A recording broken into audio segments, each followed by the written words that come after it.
Algumas pessoas dizem que é um alienígena, outras dizem que é um experimento militar. Também já foi chamado de dinossauro, humanoide e até de robô. Ganhou o nome do seu alvo favorito, o sugador de cabras, El Chupacabras, percorre tanto o campo quanto as cidades. Chupacabras é uma lenda popular. Existem duas versões diferentes do monstro. Relatos do chupacabras ocorrem em todo lugar, desde Porto Rico, onde realmente se originou, até o Maine. Alguns acreditam que seja um erro da natureza, outros estão convencidos de que foi uma histeria em massa, mas dizem que é um monstro que normalmente não caça humanos. Então, por que temos tanto medo dele?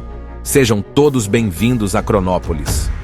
Os primeiros relatos do El Chupacabras são, na verdade, relativamente recentes em termos de monstros. Não é um monstro clássico típico, esse é moderno. Eles apareceram pela primeira vez em 1995 na cidade porto-riquenha de Canóvanas. Houve relatos de dezenas de animais de fazendas mortos, cujo sangue aparentemente havia sido sugado por pequenas perfurações no pescoço e abdômen. Isso causou pânico imediato. Nenhum animal estava seguro.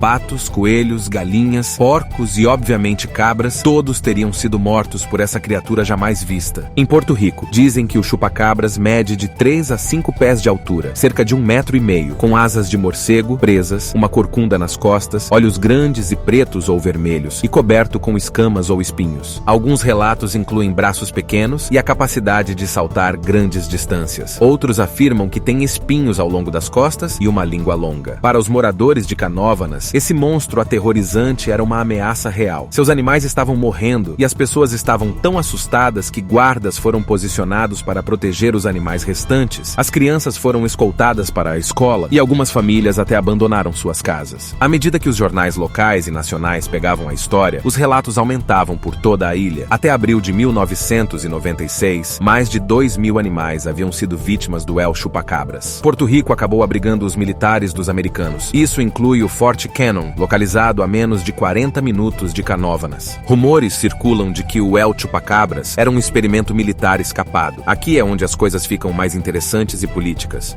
O prefeito José Quemo Soto, que concorria à reeleição da época, decidiu tomar medidas por conta própria e proteger as pessoas e os animais de sua cidade com uma caçada. Em outubro de 95, Soto organizou 200 pessoas, incluindo policiais armados, e saiu para capturar o monstro. O cara literalmente arrastou uma cabra em uma jaula e carregava um crucifixo grande. A imprensa o apelidou de Chemo Jones. O Soto também adorava dar entrevistas, e quando a imprensa internacional ouviu falar do chupacabras no final de 95, suas citações apareceram no The Washington Post, The New York Times. Soto não foi o único político a abordar o El Chupacabras. O governo de Porto Rico decidiu intervir. Eles estavam preocupados não apenas com seu povo e sua subsistência, mas também reconheciam o impacto negativo que o monstro poderia ter no turismo. Biólogos foram chamados para encontrar uma explicação científica para os ataques. As teorias eram variadas. Alguns achavam que eram causados por morcegos impulsionados pela seca, em busca de novas fontes de alimento. Outros diziam que eram matilhas de cães selvagens, ou até mesmo macacos que haviam sido importados para testes científicos. Eventualmente, a maioria passou a acreditar que os ataques foram causados por um aumento na população de mangustos. Não se deixe enganar pela fofura deles. Essas criaturas são bem agitadas, digamos assim. Embora os porto-riquenhos sejam cidadãos dos Estados Unidos e devam obedecer a todas as suas leis, eles não têm o direito de votar nas eleições presidenciais. Eles são obrigados a obedecer às leis federais, mas têm pouca influência para mudá-las. Tecnicamente, Porto Rico é um território não incorporado dos Estados Unidos. Então, os porto-riquenhos, pelo menos com base em sua falta de direitos de voto, são considerados foragidos em seu próprio país. Apesar de tudo isso, ou talvez por causa disso, o chupacabra se tornou um fenômeno da cultura pop. Para alguns porto-riquenhos, o monstro se tornou um anti-herói, um símbolo monstruoso de sua própria diferença em relação aos Estados Unidos. No final de 95,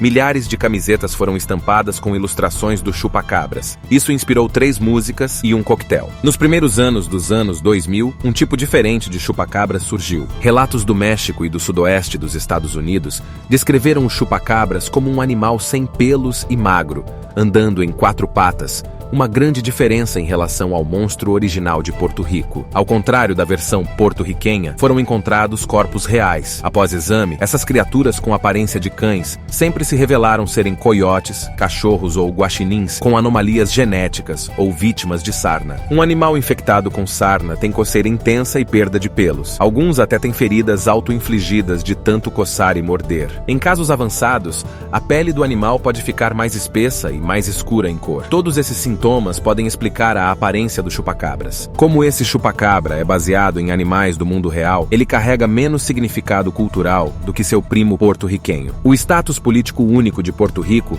ajudou a moldar o mito do chupacabras. Ele se tornou um símbolo de diferença cultural, e o mistério em torno de sua origem enfatizou como aqueles no poder podem controlar a informação. Uma coisa que ambas as lendas têm em comum é que animais reais estão realmente morrendo. Para fazendeiros e cidadãos rurais, a ameaça às suas subsistências é um problema enorme e muito real. Mitologias de monstros geralmente são consideradas contos antigos contados há muito tempo, mas o chupacabras nos mostra que essas histórias podem surgir nos dias de hoje. Elas destacam nossa fascinação por tentar explicar o inexplicável e nos permitem contar nossas histórias culturais mesclando fatos e ficção. Também existe o chupacabras brasileiro, mas esse eu e você já conhecemos bem, então deixa ele guardado por enquanto. Você já viu o El Chupacabras? Me conte nos comentários e não se esqueça de se inscrever. Até o próximo vídeo!